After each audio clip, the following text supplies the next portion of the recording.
Hi everybody, my name is Flat Cindy and I was drawn into existence by a little girl named Abby Winkle. And I'm here to tell you about the coldest, driest, highest, windiest continent on the earth. It's called Antarctica. To get to Antarctica, I got on a very big plane, flew from the United States all the way down to New Zealand. When I got to New Zealand, I was given very special clothing that's good for very, very cold weather.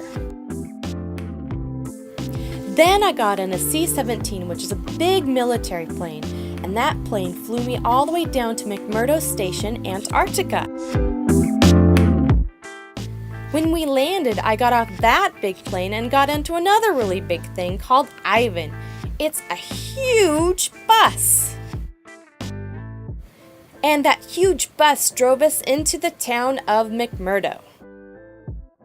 I collected my luggage and then got assigned a dorm room with a roommate. After unpacking, I was getting pretty hungry, so I went to the galley, got myself a plate of food, and made some friends. So I asked my new friends, why do people come down here to Antarctica? And they told me science. Science is a reason that people come down here. There are so many different science research projects going on. People study things like seals, whales, fish, volcanoes, the stars, penguins. There are so many different things going on down here as far as scientific research. It's amazing. In order for the scientists to do their work, they need lots of help. So many people get jobs to help.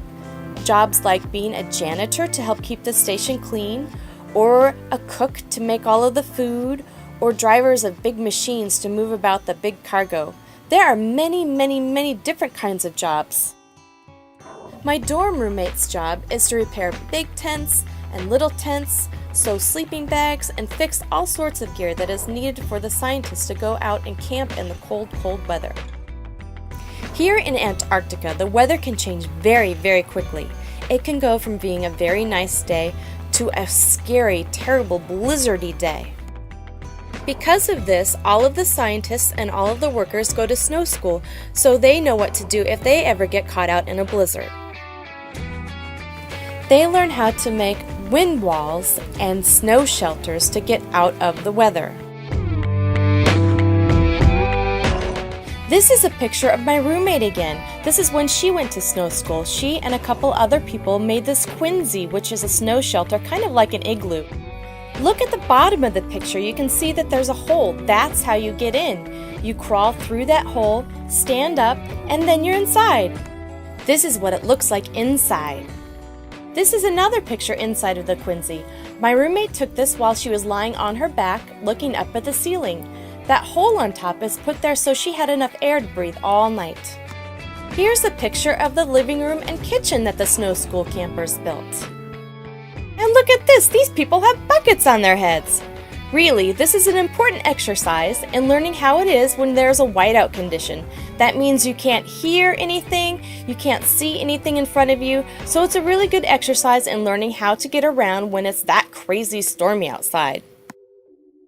The seasons in Antarctica are very different than in the United States. Fall season is from March to June, and there's a little bit of sun during the day, but mostly night. During the winter, there is no sun at all, and that is from June to September. Then spring rolls around and the sun starts to come up a little bit again.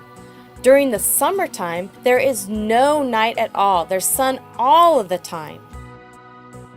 Summertime is when all of the wildlife shows up.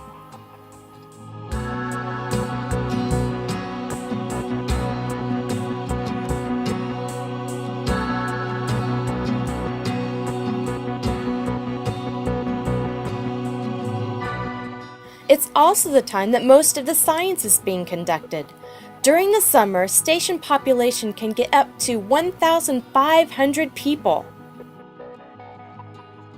At the end of the summer, the supply ships come in and bring all of the necessary things for that winter and the next summer season. During the winter time, there's less than 200 people on station. They're there to put away all of the things that the supply ships brought in and also fix all the gear and get everything ready for the next summer season when the scientists show up again.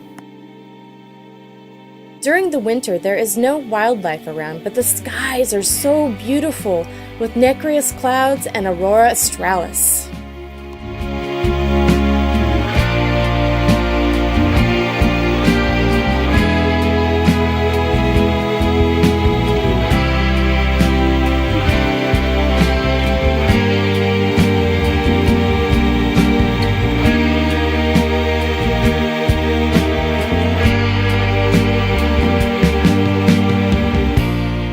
At the end of September, winter will be over, and my roommate and I will get back on that big C-17 and will fly back to Christchurch.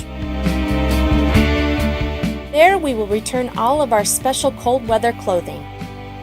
Then it's back on the plane and back to the United States. Well, I guess that about wraps it up. I hope you have enjoyed my adventure as much as I have. Bye, everybody!